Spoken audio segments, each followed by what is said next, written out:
السلام عليكم. أعوذ بالله من الشيطان الرجيم. بسم الله الرحمن الرحيم. ربنا لا تؤاخذنا إن نسينا أو أخطأنا ربنا ولا تحمل علينا إصرا كما حملته على الذين من قبلنا ربنا ولا تحملنا ما لا طاقة لنا به واعف عنا واغفر لنا وارحمنا أنت مولانا فانصرنا على القوم الكافرين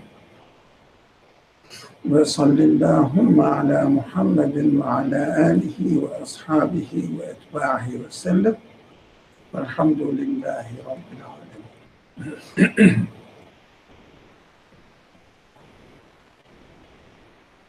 We are starting a new chapter, Layl, the English translation, the night. This chapter also, I think it is the 9th in chronological revelation. This is the 9th chapter. These are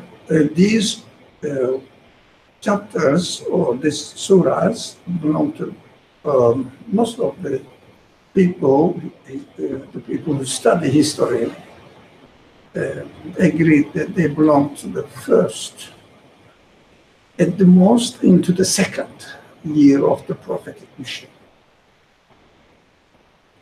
So far we understood and we have been experiencing that the early chapters mostly concentrate on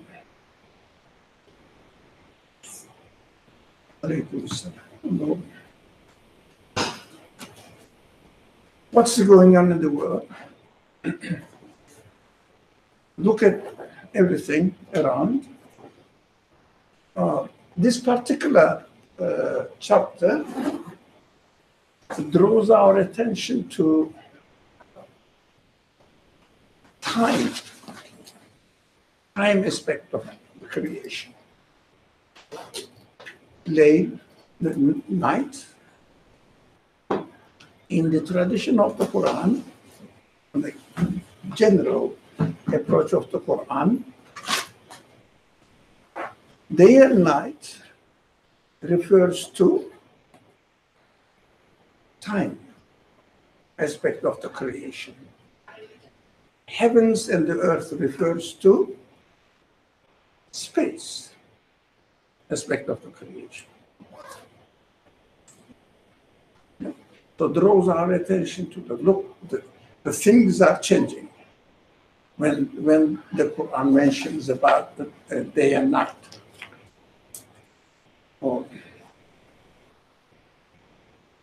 The significance of drawing our attention to the time changes, not only the universe is created as we see it, but also it has been given existence continuously. So all the things are changing. We mentioned this a lot, but just refresh our minds. And this change is also consciously, deliberately, orderly arranged, and definitely we have to think what is behind this orderly change. It is not easy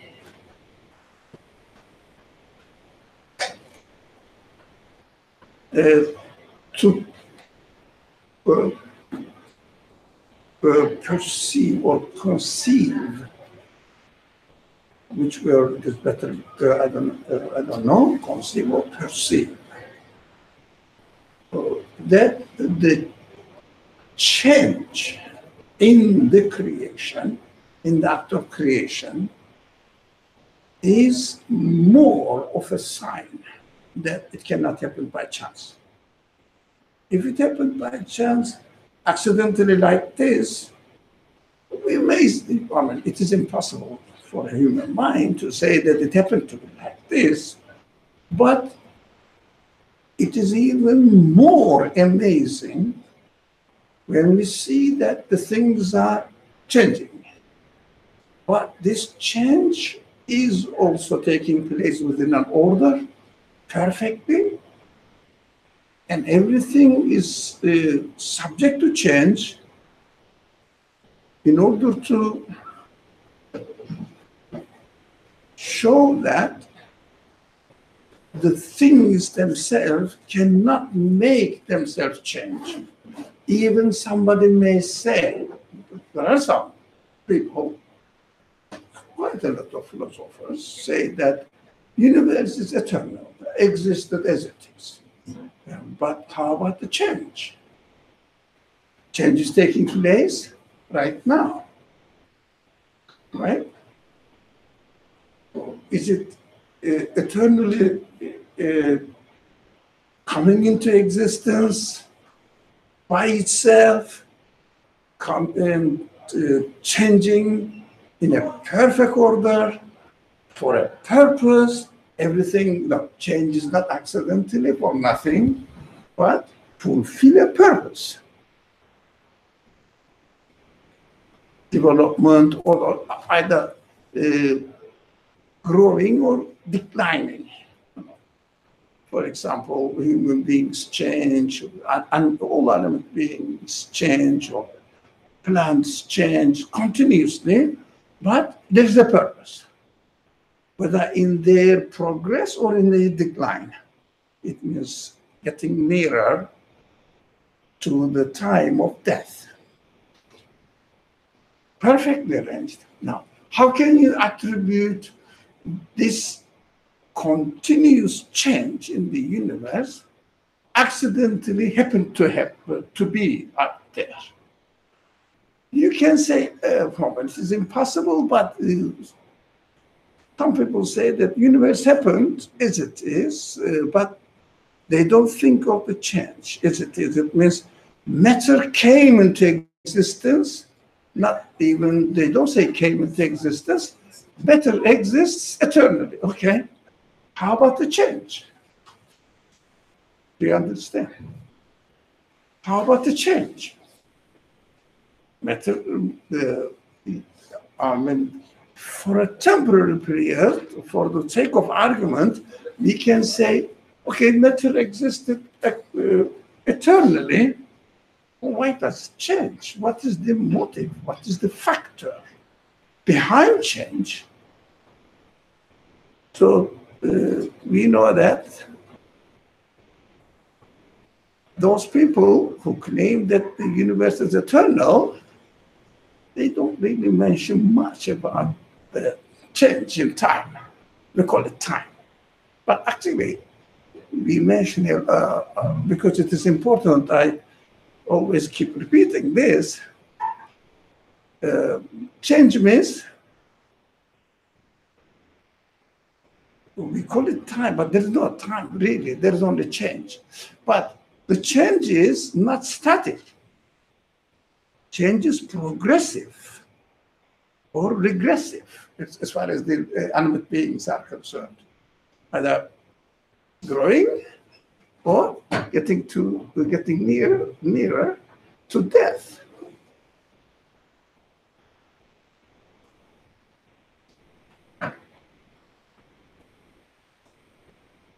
How can you say that this is eternal? Matter itself, there is no sign in the matter that it will change itself. So, in fact, there is no time. In fact, there is no change either. What is there then? Because change is taken consciously within a deliberate order. So it seems to be changing, but it's getting a new form of existence. Right? There's no change either. What is there? A new type of creation, any kind of creation is continuously coming into existence. It is impossible to explain this phenomenon within the universe. It is, the particles will renew themselves in existence. Some people say something happened some times ago, and here the universe came into existence. Okay, what a continuous change? It means continuous renewal of the creation. Doesn't matter. I don't know, and I'm not interested in the date of the birth of the universe. None of my business, because I'm not going to experience something billions years ago. Here I have a very limited time lifespan. So I'm responsible for what I am observing and experiencing right now. Well, so none of my business, whether it is 13 billion years ago or 130 billion years ago, none of my business. I am thinking about what I am experiencing right now. And what I am experiencing right now is that continuous renewal of the existence. It means every moment what we see a new creation.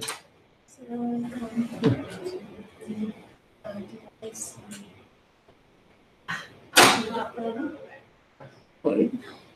Yeah. My cousin is supposed to be here. Not yet, Hennis. Not yet. Okay, you can sit here or... It's okay. Okay, okay. So we have to always bear in mind, never start, people question classical Islamic theologians, examined, mostly concentrating on the beginning of existence. How did it become into existence? But nowadays, this argument is not really important at all. Now we have to say how everything comes into existence at every moment. Not the beginning, I'm not interested in it. Everything comes into existence. So when you read the Quran, if the Quran mentions about the creation of the heavens and the earth, okay, it is really advising us or drawing our attention to pay attention to the universe. Look at it. But, and then continues usually, and the day and night, successively continuing each other. It means continuously changing. Of course, in order to make the case simple, everybody, regardless of one's education or knowledge of science, everybody knows that we can easily see the change in the day and night.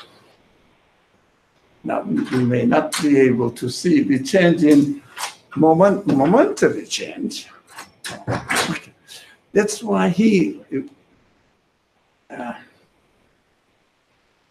وَاللَّيْلِ إِذَا يَغْشَى. Look,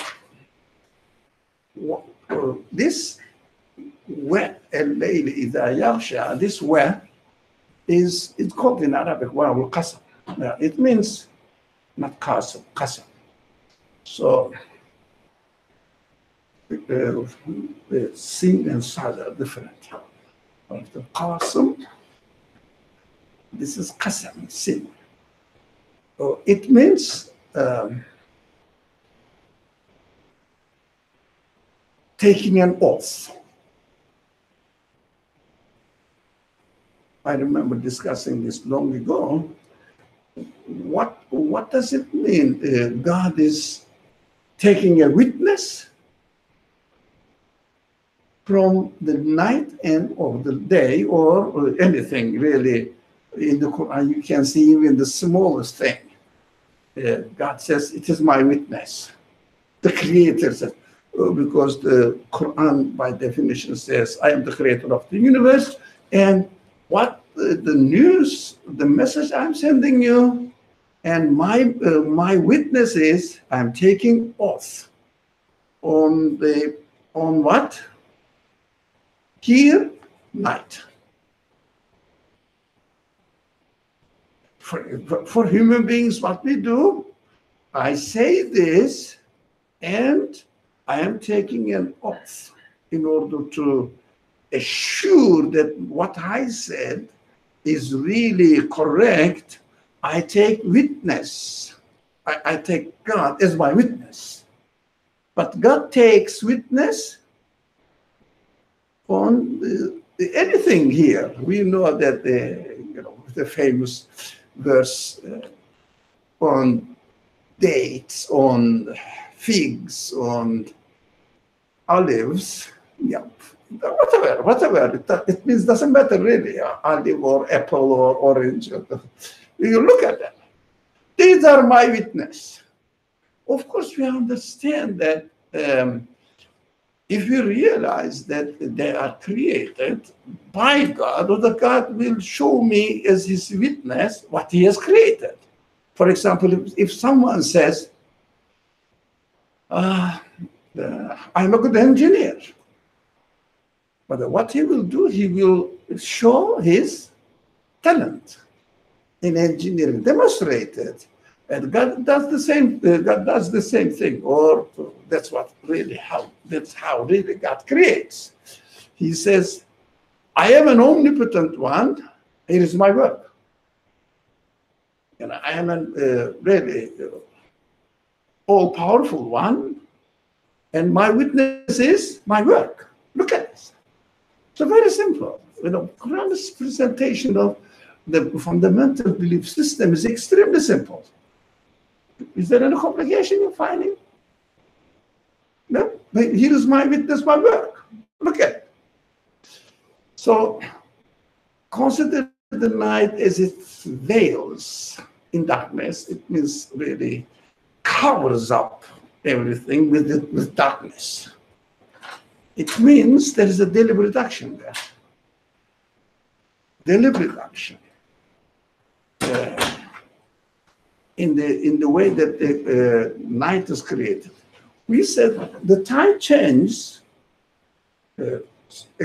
creation change, we call it time, but there is a purpose in it. Although these two verses draw our attention to the change, but it is at the same time give some sort of hinting that, look, this change is not really for nothing. Just a power demonstration. No. There's a wisdom demonstration as well. Knowledge demonstration as well. Purpose demonstration as well. And that's for you. But it's prepared for it because the Creator here is addressing to human beings. He created us with the need of night to rest. Right? And he said, look, I prepared the night for you. Everything is covered up, and so you can rest. And the next verse is when Nahari is at Tajalla, and the day when it shines. It means when comes, the time comes, then, or the creation changes its form and makes it light so that appropriate to human needs. We have to see, we have to act, we have to communicate, we have to collaborate with other things. Everything is perfectly arranged for you. For you, for your need. Can you imagine it is always night or it is always day? No, the life wouldn't be as pleasant as we are experiencing right now. So some people interpret these kind of verses saying that it also addresses, they say, it also addresses human psychology. It means sometimes, sometimes we may be veiled in darkness, human psychology. But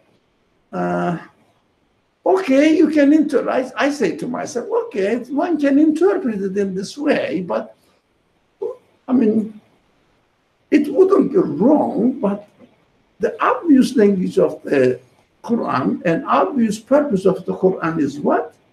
Come on, if you want to know who you are, if you want to know your source and get acquainted with it, look at the purposeful creation of night, purposeful creation of day. It exactly addresses your human needs, fits your life. I think this is the main purpose in these verses. Or someone say when you are in gloomy emotions, not hopeful, etc. This is also purposefully created. I wouldn't say this under this knowledge or this information is wrong. Yeah, we may be sometimes in dark mood, sometimes in a hopeful mood, correct, but why do you force the verse that it also refers to it? It's not there. Well, what the verse is really introducing to human beings, how we should get to know who our Lord is.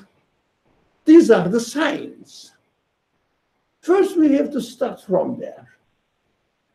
So, after coming to the conclusion that the speech of my creator must address my human needs, which human need is, I guess, the literal understanding of night and day addressing? Human needs, of course, first of all, mentioning the night and day, it means pay attention to the new creation every moment, ultimately. But every moment is, for some people, every year, for some people, every century, for some people, every day, for some people, every moment. That is the main purpose. But at the same time, this type of creation addresses to human needs. Night and day, night is covered with darkness, day is shining with light. So we need that as well. And a purposeful renewal, not repetition, I was going to say repetition. No, there's no repetition in the world, in the creation. There is a purposeful renewal in the creation which addresses human needs.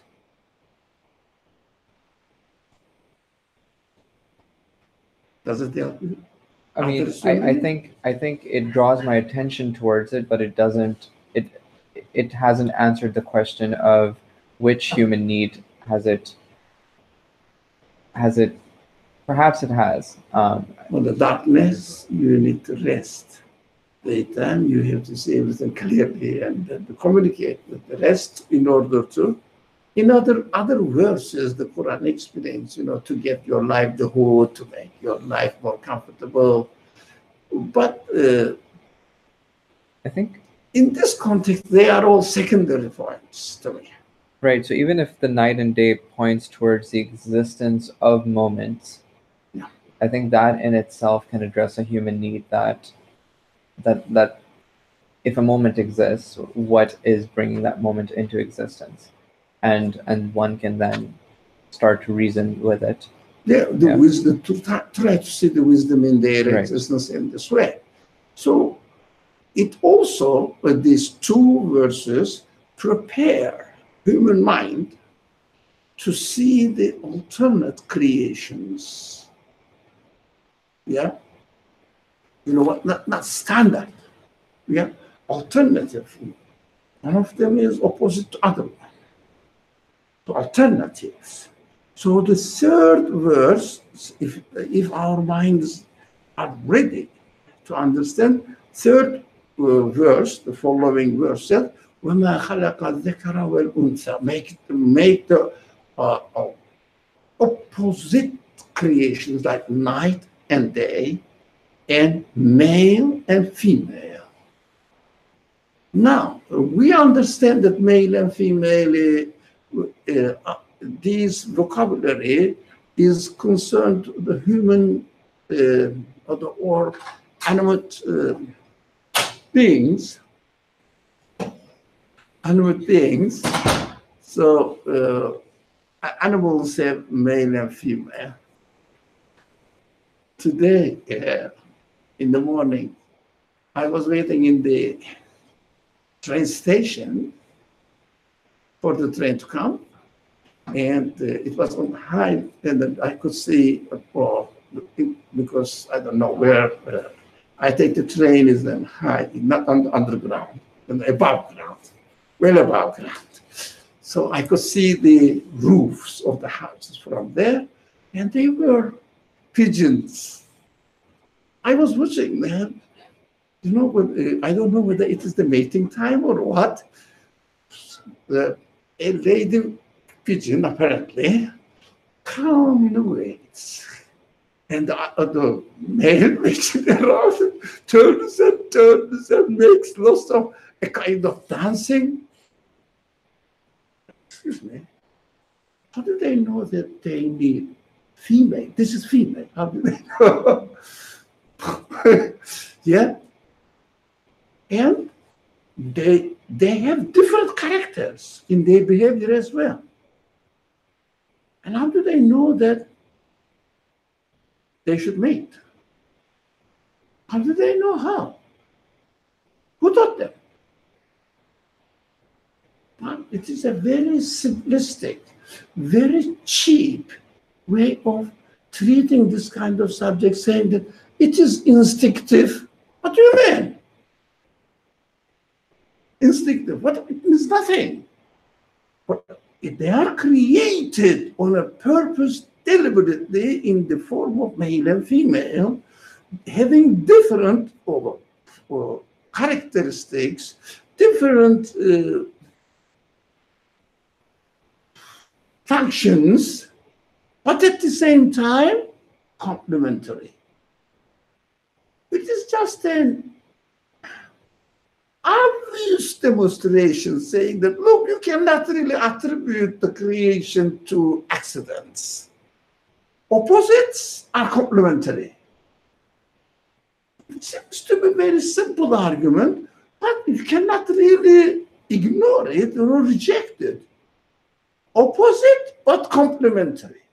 A deliberate arrangement, conscious deliberate arrangement. If someone develops by itself, if something develops by itself, okay, human beings develop in one gender. Why not two? Two genders, opposite characters, opposite functions, but complementary, perfectly adjusting or complementing each other. They say that this human body evolved by itself.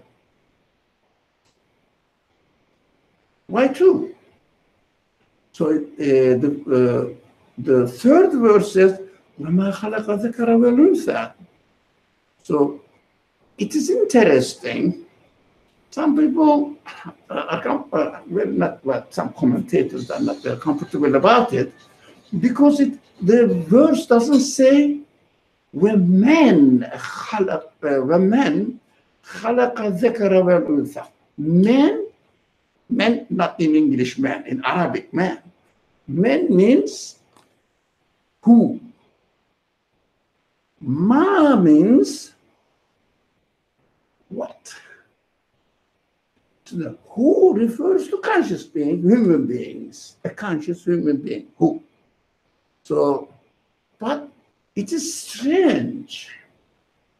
Ma.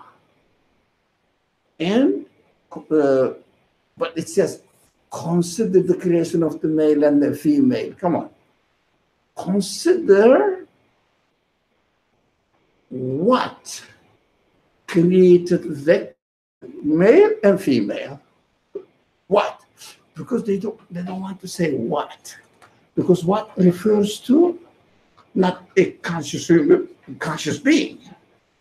But it is beautiful that to start. This is the chapter, or these chapters that we are studying now, or we have been studying until now.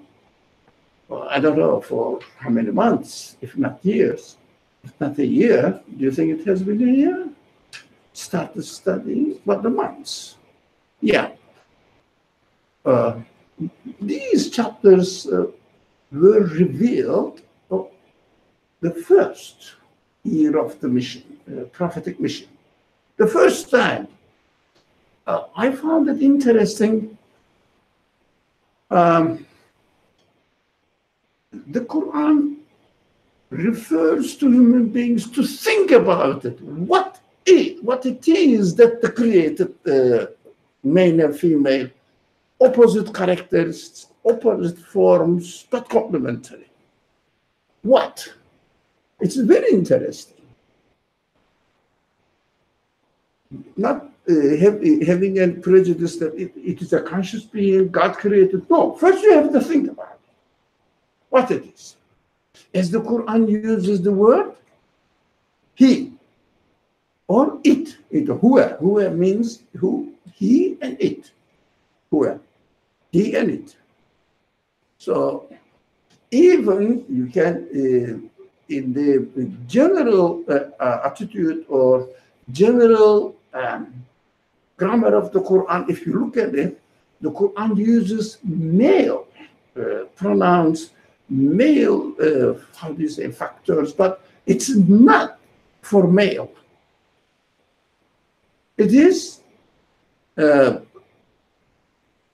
the Quran says he, it doesn't mean male. It means male and female, everything, but conscious beings. He. But when the Quran says ma, everything, he, she, it.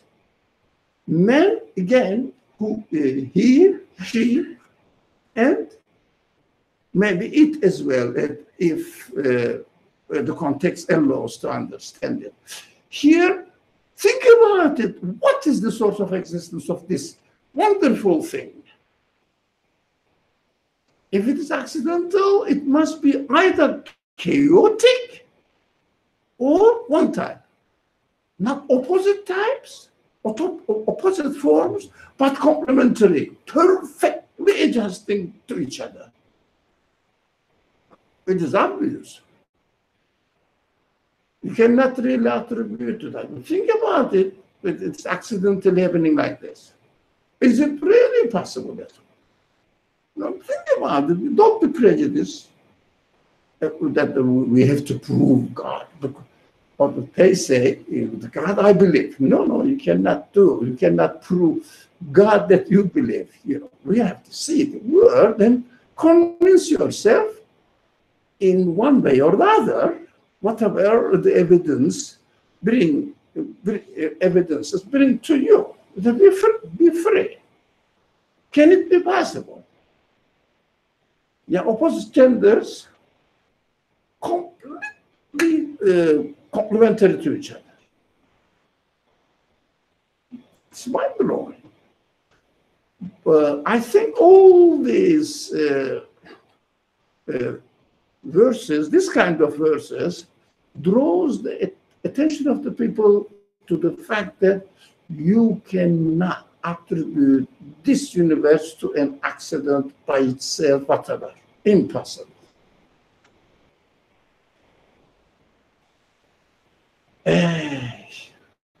If everything is different, opposites are created. So when it comes to human free will, Do you have any questions, so that I'll go into the fourth, the verse 4? When it comes to human free will, now it is time to draw our responsibility. إن سعيكم لشتى.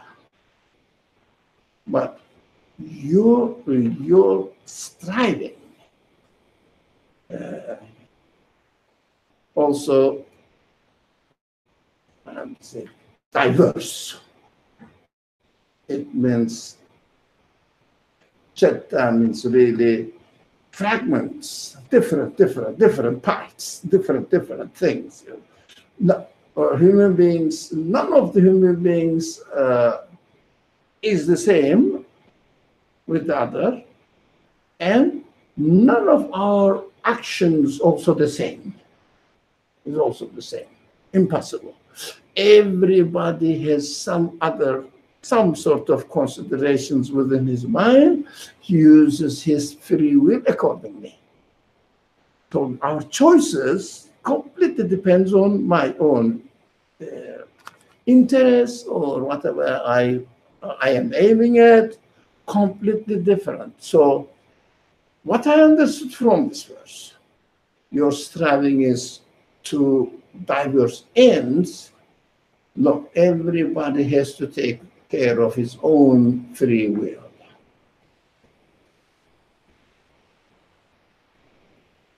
What are you choosing? For what purpose? What are you aiming at? Because sa'i, I think I don't know whether we studied what sa'i in Arabic, in the sa'ikum. Sa'i means striving, even running, aiming at something. So you can get that we are all struggling for something in this world. Yeah, no one is just sitting and I have nothing at all in my mind, no aim, no purpose. No. Laziness is different, but everybody strives for something. And look, they are all different as well. It means I created you with different, not different really, with an enormous potentiality. Although I don't know how many different ways that I can take, and you are free to choose this way or another way, to use your potentialities in this way or another way. You'd better take care of it. Now, that's your responsibility. Pay attention.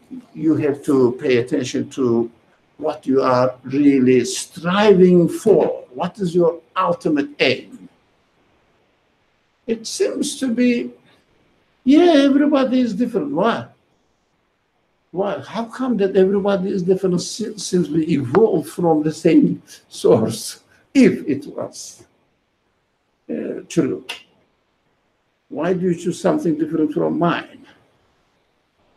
An enormous potentiality. What is the source of existence of this potentiality? So that I can choose something definitely different from you. So everybody has different potentialities. So pay attention to it. So it's a very, really, the verses are following each other in a very meaningful way. So, there we go to the following verse.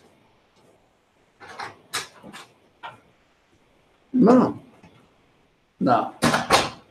as for him who gives and is conscious of God in charity. Okay, it depends on what we understand from charity. Charity means giving something without in expectation of anything, right? So, atiyya means really giving, not, for example, not selling. not selling. When you say selling, you do something as a seller, you get something in something back. But giving atiyah means really giving completely freely with nothing in return, no expectation in return. So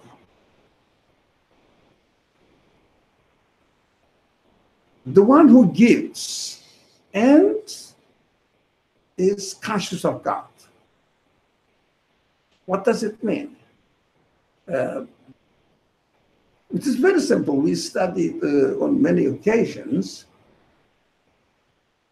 While you are giving not only money, everything. You are doing something. You are exalting yourself to an end, and you are doing something. Everything you give. So you have to be conscious of God. It means, what does it mean?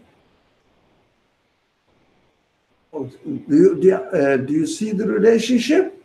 While you are giving, you have to give not only money, everything. When you're teaching something, advising somebody, or I don't know. For example, you are in a public transportation and an elderly person comes like me, and you just give your right to say it, yet give it. Or teach somebody what he needs to learn, especially as far as his purpose of existence is concerned. Giving. Well, the parents give to their children. I don't know, splitting yourself each other. Give. When you are giving, never forget that the owner of what we have given is not you. Because we can understand this verse as for him who gives, not end, while he is conscious of God. We can do that. It is grammatically possible. It must be understood in this way, because they are these two, giving and being conscious of God, are interrelated, not independent. So while you are giving, while you are doing something, whatever you are giving, sharing with others, whatever you are given, we have to share it with others. We shouldn't be selfish, keep it for ourselves. Not only material, and material things. To give the material things are easy, actually. It's very easy. What is difficult? Yeah, to give your sympathy, to give your love, to give your compassion. These are much more difficult to give. So while you are giving, we have to give, and while we are giving, we have to be aware that whatever I gave does not belong to me. That it is given to me to share, to distribute. While we are giving, what we experience in every action, actually. Why do you think, let's generalize it, why do you think we are created in a way that we act, but action is not only physical action, but of thinking, it's also an action. Yep, reflection is an action.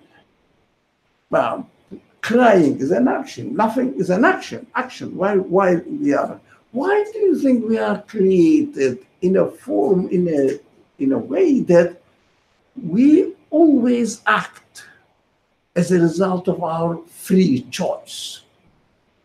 Why do you think? Because we have free will. Sorry? Because God has given us free will. We have free will. We have. Why?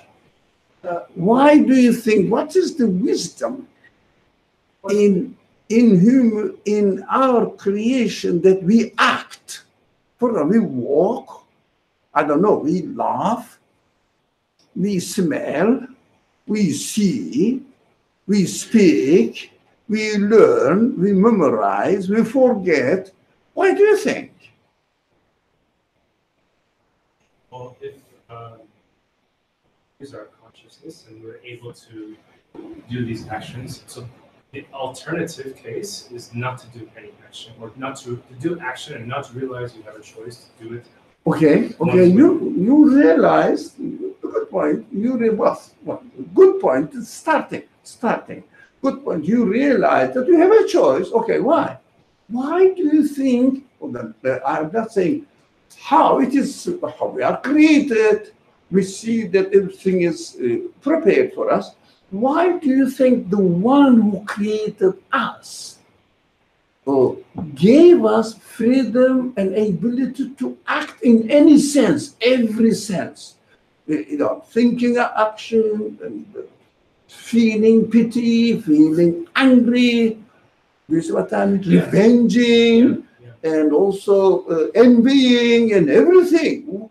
Why do you think we are created in this way, ultimately? Perhaps to go back to some of the prior verses, I look at the order and I ask the same question: why is it that it exists in this way versus not in another way? Okay. And this is an action as well. Right. Yeah, human action. And so it begs the question, I think, also about the creation itself. Is it necessarily? Must it necessarily exist in this way, or is it something that is consciously? Okay, you understand that you are created on a purpose, okay? By seeing that it doesn't happen by itself, accidentally. Yeah, you say that I am a deliberate, I am a creature which has been given existence deliberately. Why do you think that, for example, I am able to speak, I am able to see, I am able to hear, I am able to get angry most of the time, I am able to get annoyed, again, my characteristics that are primary characteristics. So I am impatient, I am patient, depends, but rarely it happens that I am patient as well, but rarely. So, but this is my case. Everything I breathe, and I don't know, I eat, and I take pity of some other people, or I just ignore them. But yes, why do you think we are created in this form? Then we are acting. Because life is a test. We are social beings. There is social coexistence. No, personally, don't go into social. Social is an extension of it. For example, why are you able to speak and you are speaking? Why are you able to breathe and you are breathing? What is the wisdom in this type of creation? Yeah. For me, I think because every action results in an outcome, and that outcome basically calls my attention to perhaps draw the meaning from the outcome itself. And I think there's wisdom in that. So in your own action, for example, what is the wisdom in the ability that you are given to speak, in the ability that you see, in the ability that you think, in the ability that you are sorry for something? So I use the word meaning, but perhaps purpose in itself is... Come there. Purpose in itself? I'm saying purpose, that it, I guess the conclusion becomes that it has a purpose. Yes, So but what is the purpose? That's the question. What is the purpose? Being able to do something. To exercise free will and do something as a result of exercise of the free will. I don't want to jump too far ahead, but I think at the end of the day, you're discovering or uncovering reality. Reality, what's real? Existence. My existence. Okay, I am creation. aware that this universe exists, and Even I may go further saying that, yes, I am aware that this universe exists and it is created. Its existence is totally its existence totally depends on a conscious being. Yeah. But why I am able to do trillions of different kinds of actions, giving these abilities. Because man has control, because we have control over ourselves, right? So what are you going to do to control it? What is the purpose? You control it, okay, you control it. Now, Action. somebody else may say something, let's go into the subject. To get to know the source, give us this ability. Now, two people headache, nodding the head. All these actions, if you notice, are the results of the ability which is given to us, which is called humanity or human soul, human spirit, which came from my Creator, directly endowed in me. Yes, directly endowed in me, in order to experience the source, the qualities of the source. I'm speaking, I say, oh, my Creator must have the ability to speak. I'm seeing, my Creator is the source of the ability to see. He is the one giver of the power of sight. I get angry, now the Creator also gets angry if you do something wrong. If something goes wrong, rightly, wrongly, or this is my weak point, creativeness. But all these abilities are given to us. The very, very ultimate aim is to get to know which kind of qualities my Creator has. To get to know my Creator, who my Creator is. That's the ultimate aim. But we keep speaking, we keep hearing, we keep seeing, we keep eating. But it doesn't mean that I eat so God must eat. No, through eating, what I'm experiencing, I am being, sorry? Nourished. Sorry? Nourished. Nourished, and I am being taken care of. I am in need of eating. Somebody is taking care of my need, right? He is the provider. All the actions that we can do must have an ultimate ultimate purpose of getting to know the source of existence of these qualities. That is called, let's say, in the biological sense, consciousness. In another language, human soul. Human soul is getting acquainted with his source. Somebody breathed it. The Creator created me with these qualities, and that's the breath of the Creator in me, right? So we understand that. I read the commentary on the verse, which is very famous. Most of us must have heard it. By the way, just tell me, who heard God asked human beings, am I not your Lord? And the human beings replied, yes, you are our Lord. Who didn't or who heard of this narration in the Quran? Nobody? Sir? Yeah? Have you heard this? No. Okay. Now, the Quran says, I created human spirits, right? And I asked them, not spiritually necessarily, really, I asked human beings, am I not your Lord? And every individual human being replied, yes, you are my Lord. Yes? But this is the narration in the Quran. What does it mean?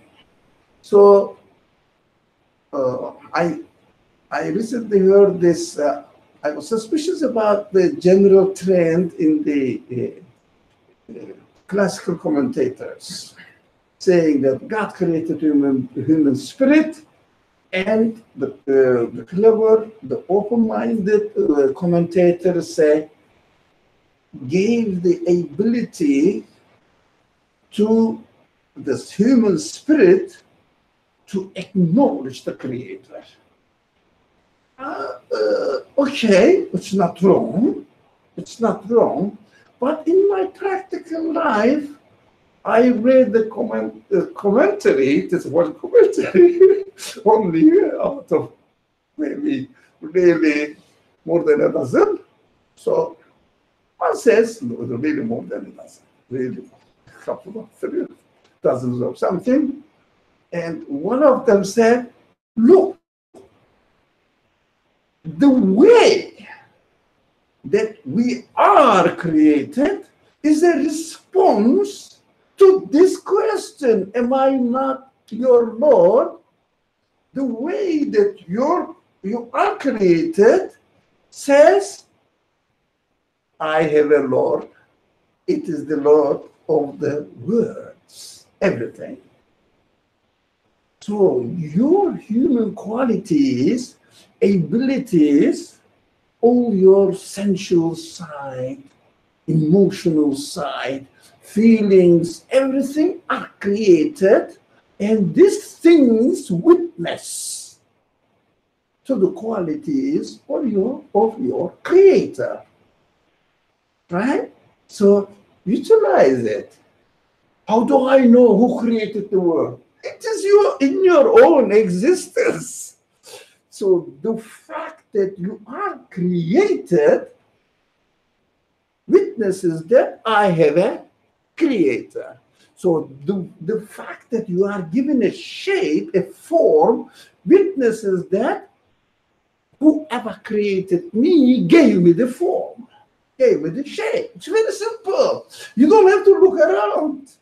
Just use yourself, utilize it. So I said, Alhamdulillah, I found one. So I was excited and I shared with my. Have you read that? So I read it. I wrote it in an email group. No? No? I don't think I. So you don't get those emails? You are not in the group? Okay. Okay, it is there. Not English, by the way. That's why I'm not generalizing. I'm looking at the people whose mother tongue is Turkish. So I was so excited. So interesting. We just don't use ourselves. It's so simple. How do I know God? Don't look at it. Get an electro telescope and look at the sky or something. That is the way. But don't misunderstand. I'm not accusing anybody. In the parable, in the example of the Quran, that is the way Pharaoh wanted to see.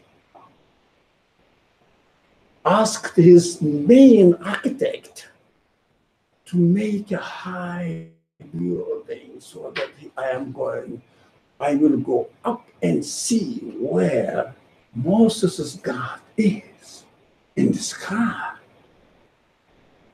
It's a very dangerous way of trying to comprehend or imagine the Creator somewhere around, up there. No. Your own existence, all the existence of all your human qualities, showing the Creator, are signs to the qualities of the Creator. They are helping you to define who your Creator is. It's very simple. Within yourself, within your being. But only what we say, usually, not you, definitely, but common people, usually it is the common way of understanding religion and belief in God in the general community, Muslim community, Christian community, for example, Jewish community.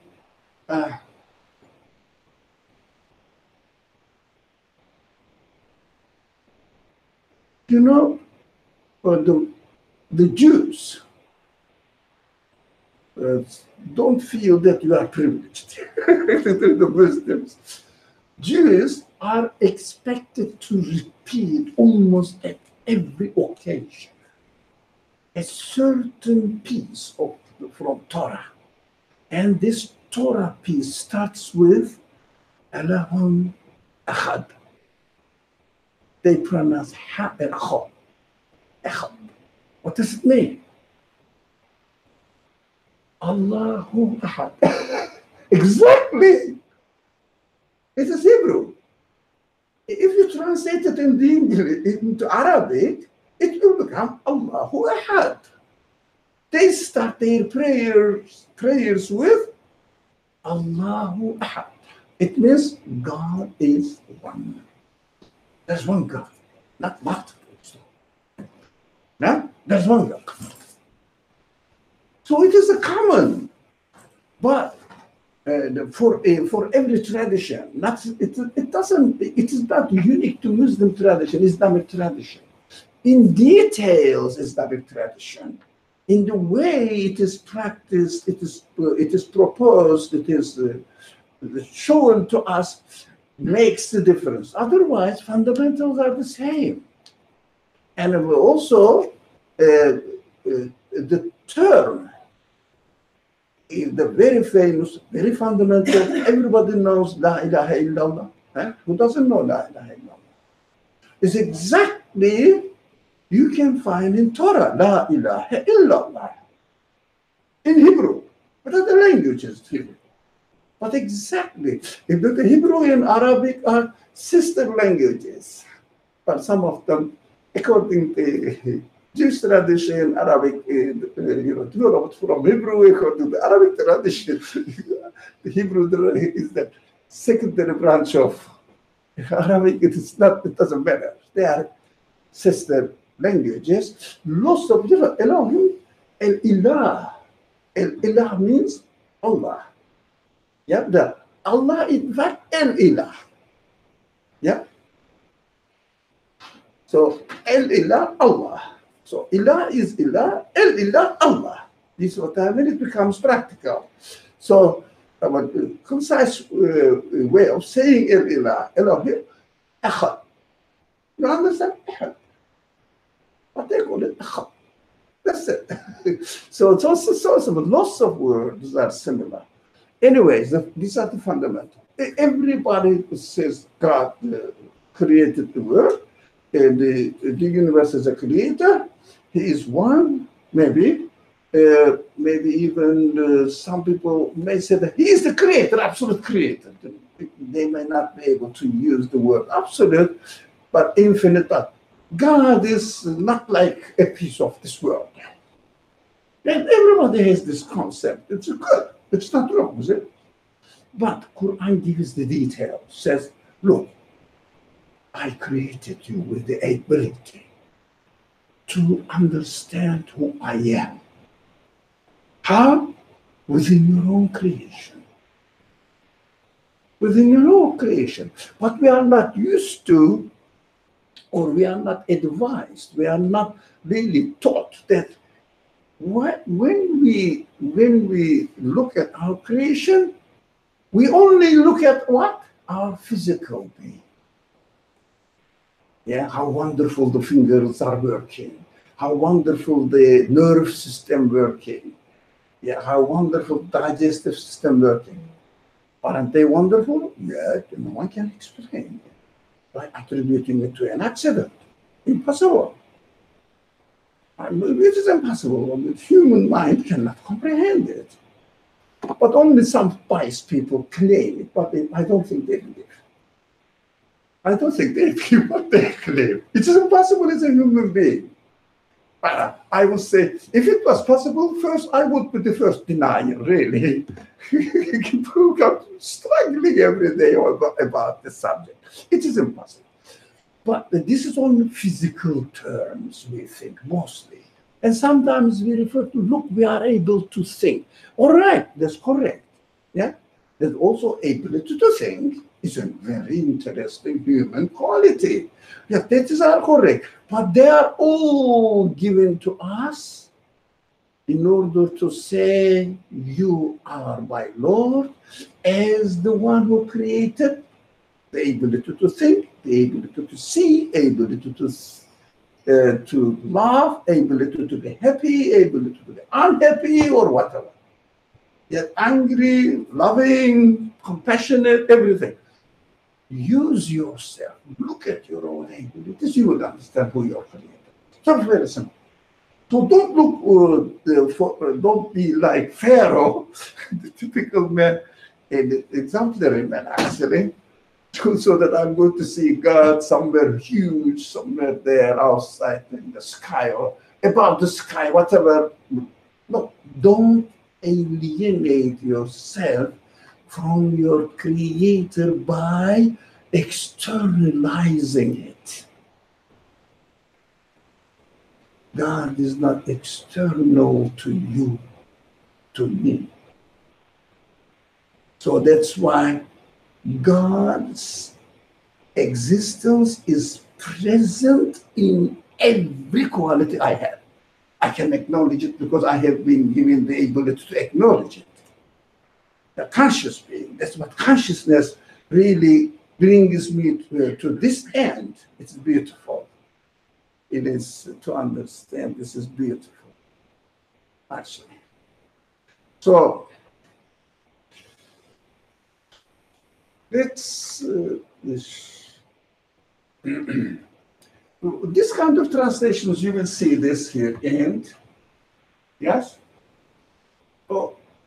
always in the Quran misunderstood. It says this as if these are two actions. One is I have to give in charity. The second is I have to be conscious of God. No.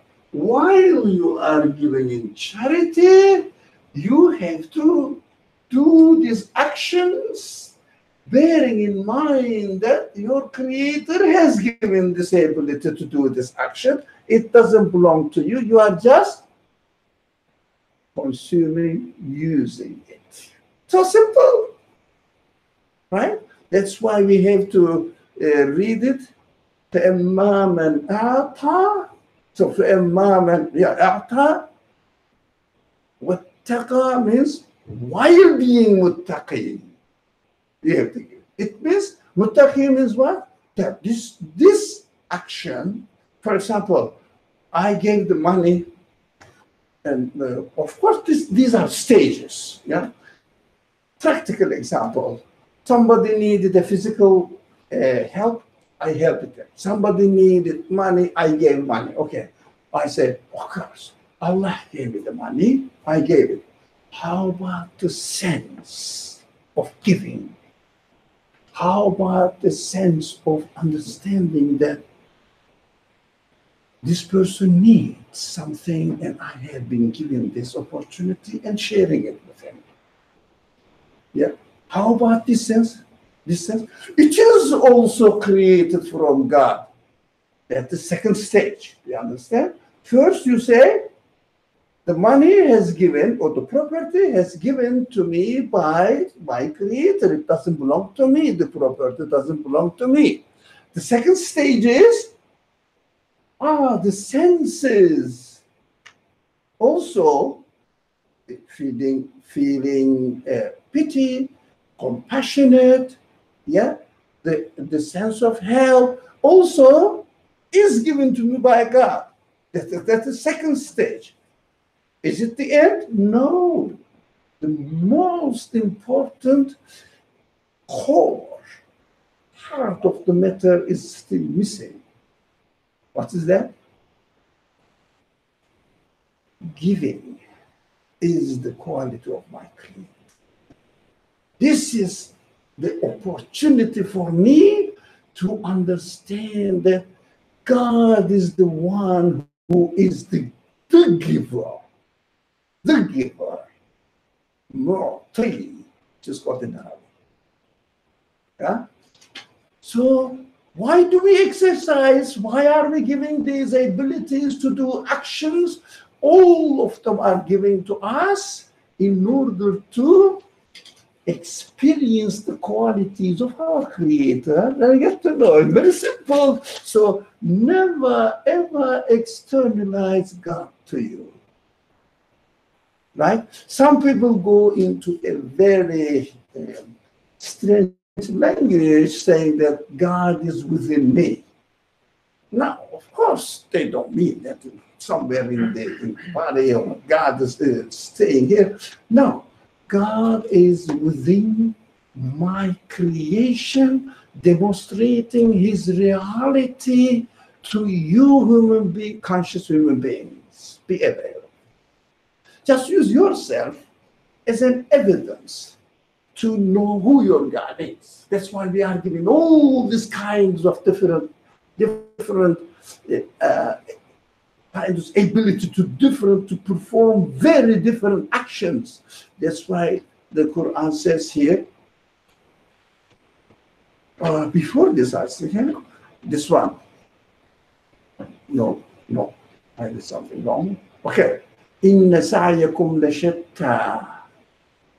You do different aims, different purposes, different actions. Take care of it. Be conscious of it. Right? So let's see. Yep. Some people wanted to say something and raise it. Yes, let's start from you.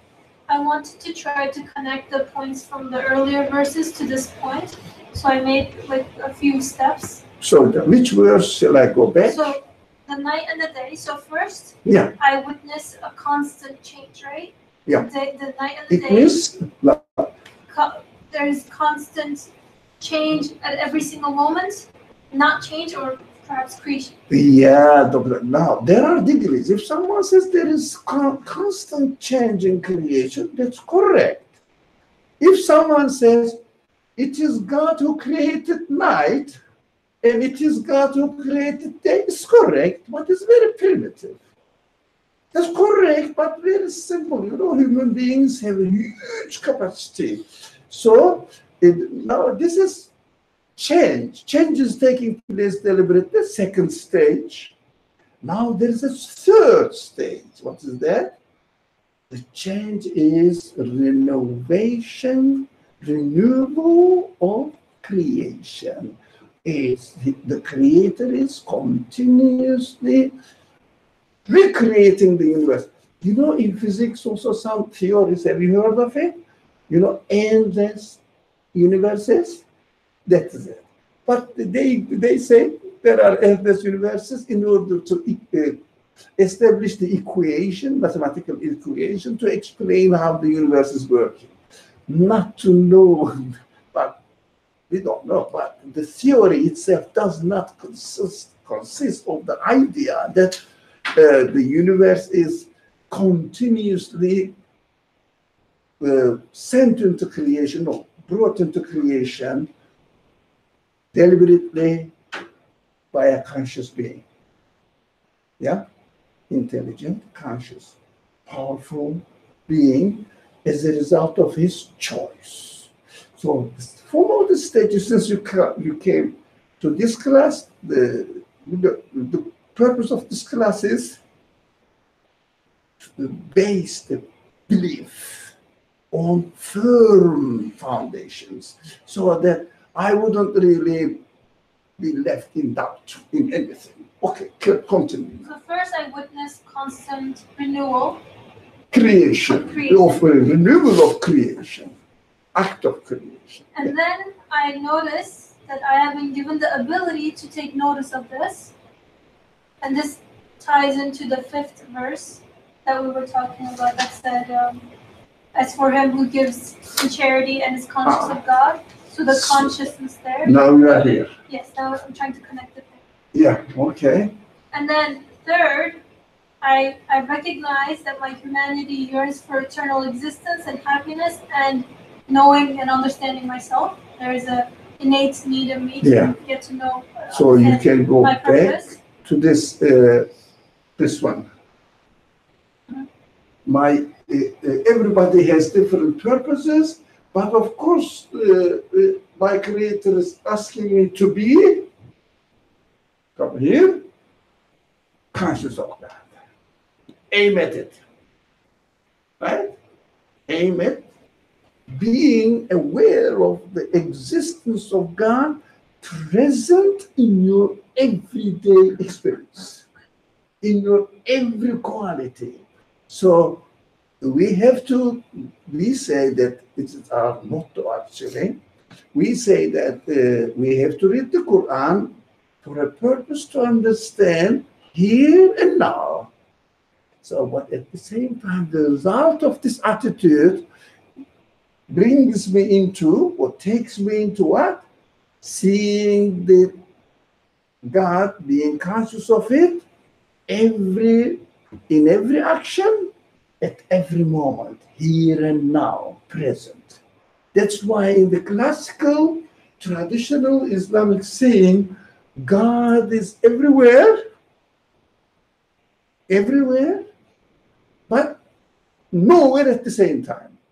It means nowhere at the same time. What does it mean? You cannot really try to see the physical existence of God somewhere, but you can experience His presence in every action at every moment. But be careful with the word presence. Manifestation of His qualities. Presence means He is present there. Don't you see that in the action of anything, the actor, the one who performed this action, is present in the action. So all the qualities you see in the action is the qualities of the Creator. So simple. Yeah, there is no need to force yourself, go into, I don't know, the theory, something theory, but you can't study them. They're exciting. Yes, I really find them exciting. I love to see what they are discovering in the creation, but put it under the lens of how I should make sense of it, not imitating how the people interpret them. Mostly they interpret it in a materialistic way. That's a very unfortunate, because those people who believe or claim to believe don't make these discoveries. So they don't use, the believers don't use their language. So materialist people make these discoveries rightly. They use their materialistic language. So that is why not only it is the fault of Muslims, but it is the fault of Jews, it's the fault of Christians, all those people who say that God is one. There is no discovery. Unfortunately, not unfortunately, but this is the reality. If you go into the field of science, you find a lot of Jews coming from Jewish background, but they are not believing in Judaism. They don't believe in Torah. They are atheist Jews. Not all of them, but majority of them. So there is no hope. But the Judaic culture or Judaic theology, not the theology really, tradition allows a person to be a Jew, but at the same time atheist. But it is okay, you are Jew. Yeah, all right. Whether you believe in Torah or not, this is a secondary subject. But in Islam, Islamic tradition, you cannot say that I am a Muslim, but at the same time atheist. Contradicts. But you can say, I am an American atheist. You can say, I am an Arab atheist. You can say, I am a Turk atheist. You can say, but I am a Muslim and atheist. You cannot say. It contradicts. So those people who come from the Islamic background, it's difficult to come from the Islamic background because there is no Islamic background prevalent in the world now, but Muslim background, this is the difference. So those people who come from the Muslim background expected to make these discoveries and explain these discoveries in their own languages, in their own concepts, vocabulary. And we have no right to blame that the people who describe and identify themselves as unbelievers, deniers, and they use unbelief language, and we have no right to blame them. It is their right. Do you understand? I'm not saying what they say is right, but it is their right. If a person, for example, has, let's say, $1,000 and is an atheist, he uses this money in the way that he believes. So this is right. Allah set everybody free to act as he wants. Right? It is their right. They discover, they work on it, they reflect on the creation, and they make the calculations and use human qualities, find out what is hidden in the creation. Discovers, right? They say we discover. They don't say we invented. The technology is invention, not discoveries. In fact, what is already in the creation. So they discover it and they present it. They present their discoveries with their own language, and you cannot blame them. That's right, huh? Because they are unbelievers and they discovered it and they use their own unbelief or unbelief language. I don't know if it's the right way of saying it, the language of deniers of God. Instead of getting angry with them, instead of criticizing them, we have to understand the subject with our own language.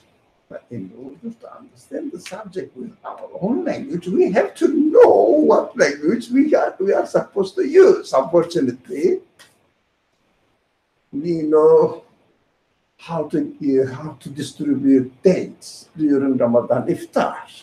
That's Islam. We understand? It's ridiculous. It's ridiculous. It's ridiculous. Okay, to continue. So I witnessed constant creation, and then I realized my ability to take notice of it. I recognized my human yearning to know myself and have eternal existence and happiness. No, just a minute. We are recording and make it not fast. Okay. Yeah, articulated language. Which brings us to the fourth point. Through my witnessing of the constant creation and awareness of it, of the presence of this in my everyday momentary life, I become aware that only an absolute being with only an absolute being can create only an absolute being. In an absolute being can create and sustain this constant creation. And Only, also, this absolute being must have the qualities that I'm experiencing within myself. and that's the fourth Oh, yeah. You continue. And then the last step. Yeah, the last step, the sixth. Yes. Okay. Yes. Only he can give me this need, and only he is the only one who can give me the need, the ability to become aware of this need, and must be the only source that can satisfy this need. that can meet. No, that is another stage now. Oh, I see. For that, because after sixth stage, that the human qualities in me must have been created by an absolute being. What the purpose in their creation is as a conscious being, he created me with the consciousness, letting me or requiring me to acknowledge that this quality is coming from the qualities of the absolute being, right? We don't know the essence of God, but we can only know the qualities of the absolute being, God, qualities of God. Do you see the difference? I have a question. If we extend from this, Mhm. is it wrong to say that we're created in the images of God? In Like the some image people- of God? Yeah, some people believe that we're like. No, baby this is the gods. language. This is the language. Of course, everybody can develop a certain language. All right, they are free. Everybody is free, you know. إن سعيكم لشتى. Everybody takes a new way, different ways. Yes. This verse is very interesting, actually. This verse, the last verse, this one, surely your striving is to diverse ends. It means we have to accept that everybody has own way. Yeah. They use this. We are created in the image of God, or in the Christian or the Torah, Hebrew Bible source and Quran says, the prophets teaching clearly says it. Prophet says it in the narration, the Hadith narration. God created Adam in his own image. What does it mean? Of course, this image means whatever God, the qualities God has in absolute sense, that is the important word, is manifested in our creation, in our being, in the created form. Nothing to do with God is like me or the big, huge. No. Of course, this the word in Arabic. There's a word which sounds similar but different words, like qasam and qasam. Surah and sirah. Surah means outward form. Sirah is the characteristics of this outward form. What is ingrained? Which kind of qualities have been ingrained in this surah, in this form? Yeah, this is the characteristics. So, what the word nowadays, that's another subject, but let's conclude this before coming to this very important verse. I'm preserving this verse for next week, the following verse. What is important? This civilization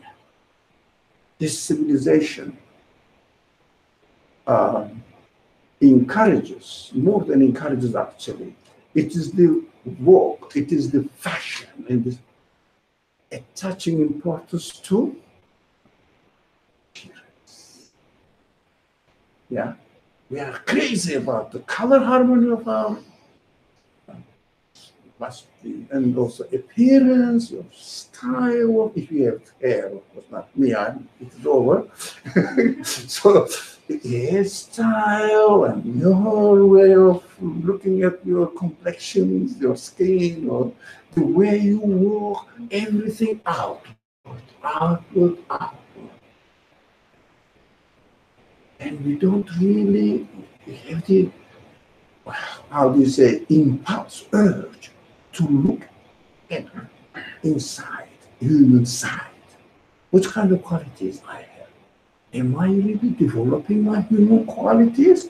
Am I really paying attention to the decoration of my house, decoration of my clothing? I don't want to see anything further. It is dangerous.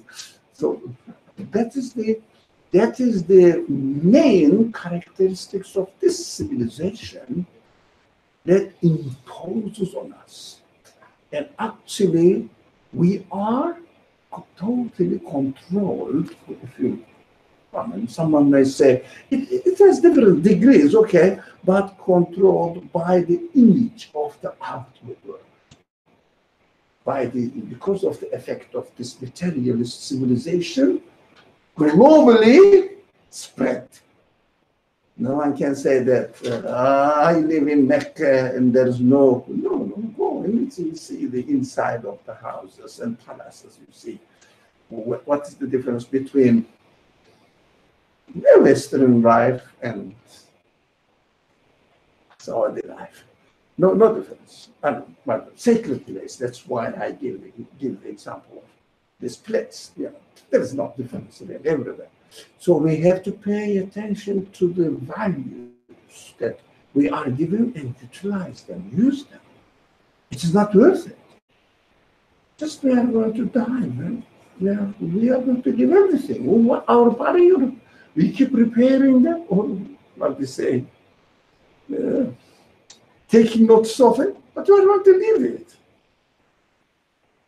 Not to shut them up. Okay, it is difficult. I know it is difficult. I know. So, inshallah, we will study from here. You can reflect on it, homework, and testifies to the truth of the ultimate goal. Oh, the Quran speaks in a very simple language, but it's very mysterious. It's beautiful. It's because of its mysterious side, you can explain the meaning endlessly, extensively. But when you look at it literally, okay, whoever gives and muttaqi and is the conscious of God, he's saved. Okay, let's give. Or do some charitable activities. It's easy to give away your used clothes to the poor in African countries or disaster-stricken people. It is difficult. I don't want to go into that subject. Okay, right? Time is up, even late. Bismillah ar-Rahman ar-Rahim. سبحانك لا علم لنا إلا ما علمتنا إنك أنت العليم الحكيم وآخر دعواهم أن الحمد لله رب العالمين بحرمة سورة الفاتحة. Thank you for coming, and inshallah I'll see you Saturday. For those who are available on Saturday, we are going to be here again at 10 a.m. Saturday, every Saturday. And next Wednesday, if not, you cannot come on. Assalamu alaikum.